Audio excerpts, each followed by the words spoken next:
published 12:59 est, the 6th of December 2017, updated 15:36 est, the 6th of December 2017. A Christmascrazy couple have spent £10,000 transforming their house into a winter wonderland just to wind up their Scrooge neighbour. Michael and Lyn Farnes have bought 20,000 Christmas lights and racked up huge electricity bills over the last 16 years, in a bid to turn the front of their home in Hove, East Sus, into a winter wonderland. Their quest started out as a real-life version of the plot in festive film Deck the Halls. But over time this has seen them raise thousands of pounds for charity each year.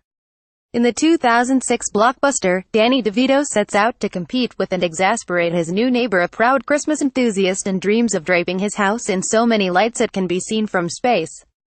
Lyn Farnes with her 9-year-old daughter Ronnie outside their home in Hove, East Sus. The Farnes family have spent around £10,000 in the last 16 years on 20,000 Christmas lights and electricity bills. Ms. Farnes, 53, said it all started with us putting up some icicle lights. Our former next-door neighbor had a little moan about it. So the next year Michael put a few more lights up than before as a joke to wind him up, and it carried on from there. I think he didn't mind them in the end and found it funny. I've seen the film Deck the Halls, I suppose it's a bit like that. Mr. Farnes, 55, starts planning his displays in January when he assesses any repairs needed on the previous year's lights and models.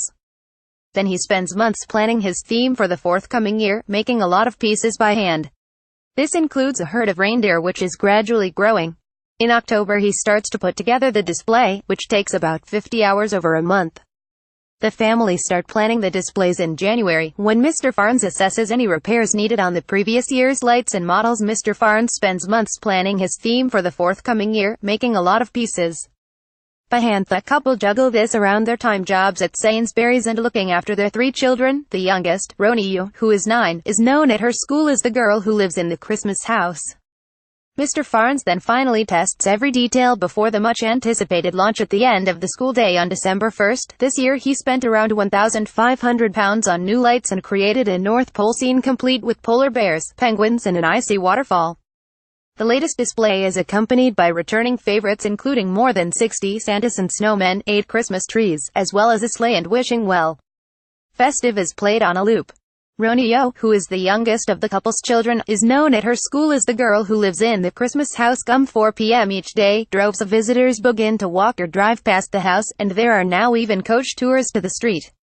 The lights are on until 9 p.m.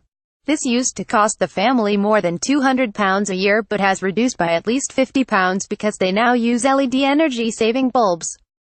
Mrs. Farnes said it's great listening to the children outside when they come and visit. They get so excited. All of this is for the children. Michael loves Christmas and really enjoys putting it all together. The enjoyment comes from seeing all the children smiling. This year the family is fundraising for 4 charities, PDSA and 3 animal shelters based in Brighton and Hove.